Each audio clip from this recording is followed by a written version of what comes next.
Welcome to the Speculative Skald. I'm your host, Matt Garrett, and I'm going to talk to you today about the 5 elements of scene writing. This is a little more nuts bolts than stuff I've gone over before, but it's also very important, and it's very basic. We have 5 elements of a scene. They really need to have synergy to get the scene to work. Writers will tell you you need all of them. The honest truth is, just like any type of art, you take what you need and you leave the rest. I've got the 5 elements here. That's description, interiority, narration, dialogue, and transition. We're going to start with narration. The basic stuff is, in a story, narration is where you tell your reader what's going on. That sounds easy enough, right? That's what most of a story is anyway, right? Well, not really. If it's done poorly, it just ruins the story. It's dry, it's boring, and nobody wants to read it, and they put it down before they ever get into the meat of your story. It's necessary to do well. I'm going to give you an example of boring narration versus good narration. For boring narration, my example would be, the goblin ate the baby. Very basic, very dry. It tells you what's going on, but other than the action itself, it's not going to grab the reader. Well, it might grab the reader because why is this goblin eating the baby? You need to liven it up. For a better example, you might write, the goblin clutched the child hard enough to make the toddler shriek, ran its tongue over chapped green lips, and popped the pink human child into its wide mouth. The shrieks were silenced by wet chewing. This brings up another point of what I did.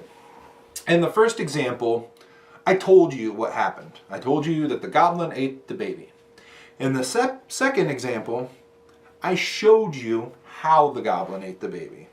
And that's an important part of narration in general, is whenever you have the chance to, you want to show what's going on and use language of action because it's more exciting than just tell the reader. Because otherwise, it's just you telling the reader what's going on.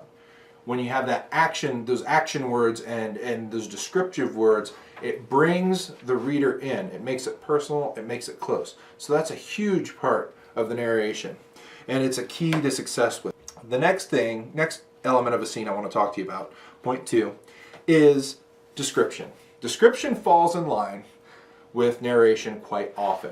You usually find your description in the narration and anything you read, but just like narration itself, it can be intermingled and hybridized with almost any other part.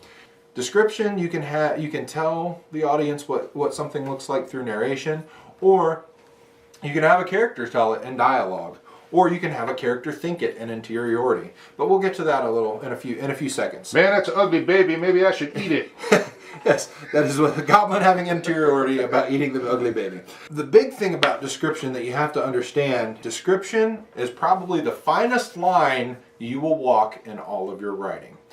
Because with description, if you get too carried away with telling somebody how a table looks or a goblin and a baby look, they're going to be like, okay, we get it. The goblin's hungry and ugly and he eats the crying baby. We understand. Quit writing about this, Matt. It's annoying.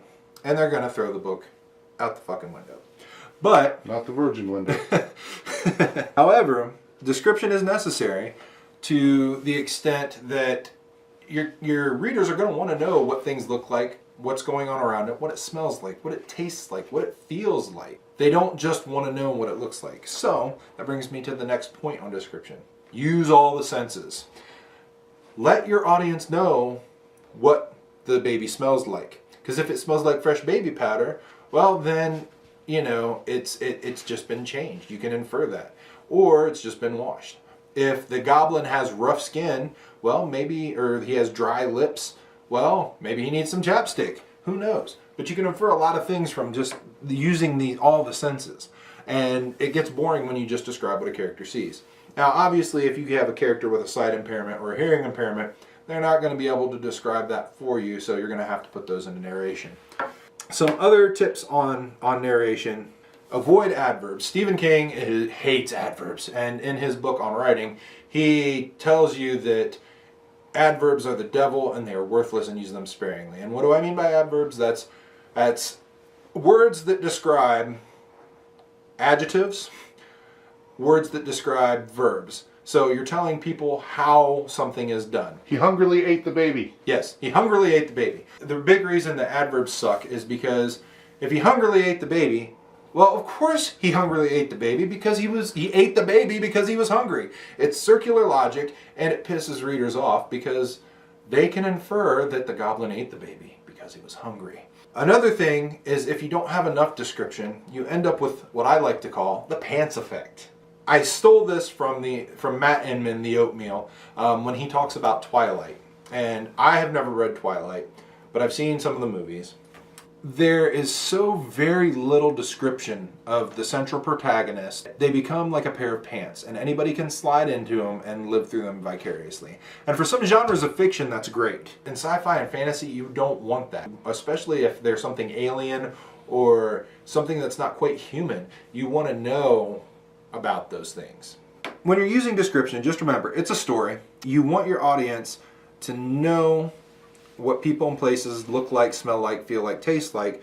Watch running into the over-descriptiveness. Are you showing off your prose skill like Stephen King? And I like Stephen King, and he's an awesome author, but he tends to just get wrapped up in his own good descriptions of things and ends up spending a page talking about what a hillside on a town looked like. Do you think your audience won't get it? And that probably irritates the audiences the most. And the author that's big for this one is Tolkien. He over-describes stuff to the point, you got it a long time ago, you got it 3 pages ago, and people talk about him being too wordy.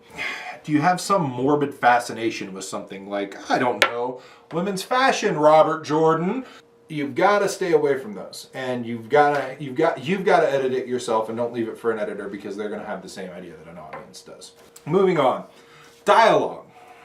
Dialogue is very simple. Everybody knows what dialogue is. And for those of you that don't, well, it's when characters are speaking. And it's super important in any story. Unless your characters are mute, you're going to have to use it. Now, for submitting things professionally, one of the key elements of dialogue is make sure you format it properly.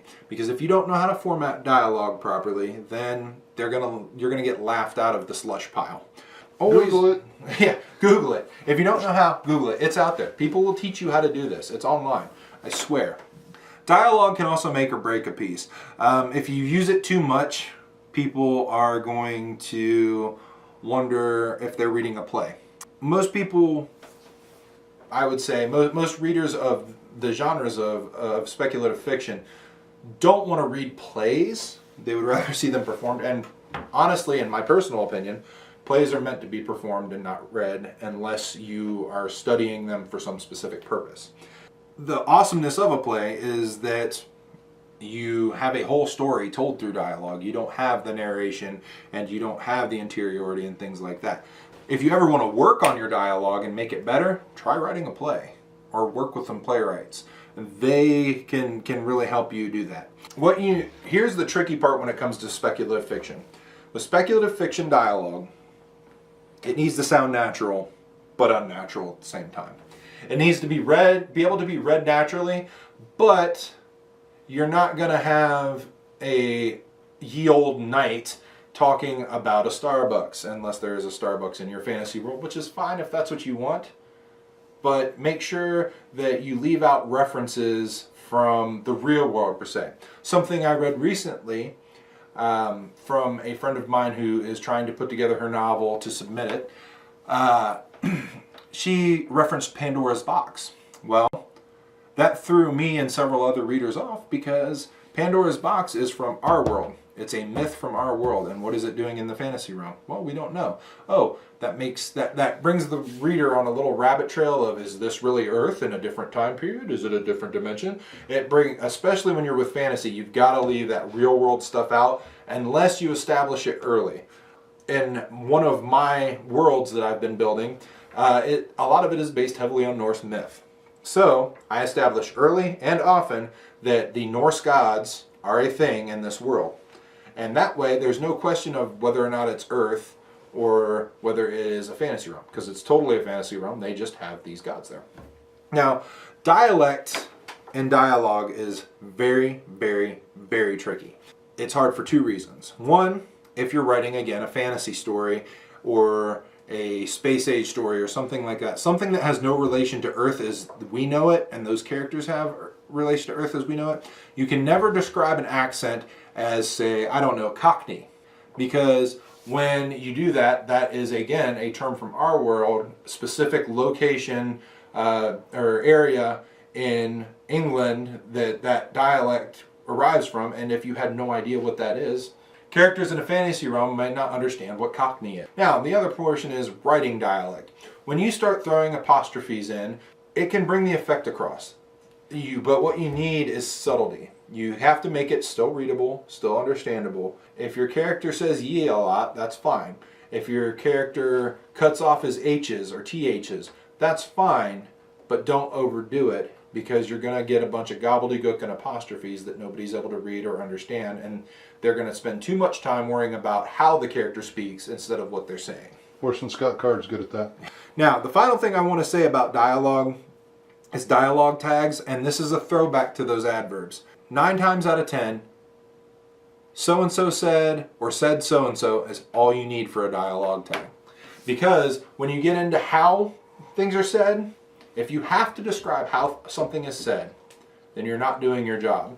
You have not portrayed the tension, the anger, the sadness, the happiness, whatever in the scene. He said, she said, Bob said, Sue said, you said. That's all you really need most of the time. Now, one of the things you can do for that is you can read it out loud, read the dialogue out loud, see if it sounds natural, and if it doesn't, edit it. That's always a good thing to do. All right, so on to number 4. Number 4 is interiority. When your mute character that I mentioned earlier comes into play.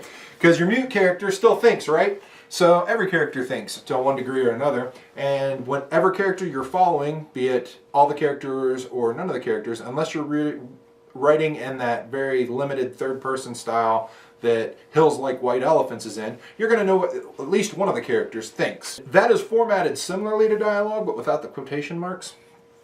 It gives you huge insights into characters because it tells you what the character's thinking even if they're doing something entirely different.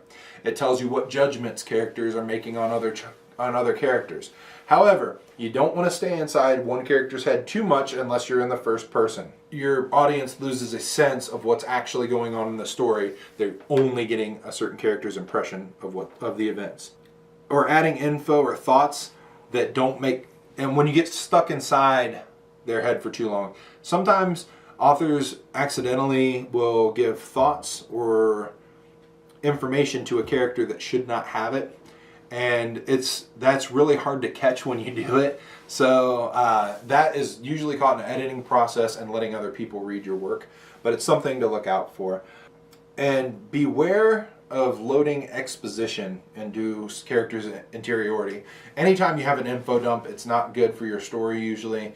But try not to let a character go off on a tangent inside their own head that explains to your audience all about why their brother Bob is coming into the house to deliver a package. The last thing I'm going to talk about today is transitions. That's number 5.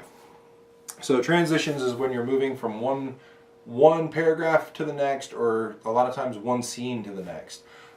Those are big and little. Transitions are what I am the worst at. They are the bane of my existence. It is hard for me to scene transition smoothly. And a lot of authors and writers that I've spoken with say that this is very, very difficult to do. Usually when you get a good transition, it usually doesn't come in until the editing phase and or one of the drafting phases. When somebody looks back at what they've already written and says, okay, I can connect this by doing this. It's just a really difficult thing to do, and either you have a talent for it or you don't. That is one of the areas where I'm severely lacking as a writer. So I will tell you what my wonderful professor, Dr. Arian Flanagan, told me. Page breaks are your friend. Whenever you are changing scene or anything like that, break the page and you're done. And that's all my time for this episode of Speculative Skald, and I hope to see you next time. If you have any questions or comments or want to just be trolly and talk about how I'm horrible at transitions, go ahead and leave comments down below, and if I think it's good enough, I'll bring you on and maybe talk a little bit to you. See you next time.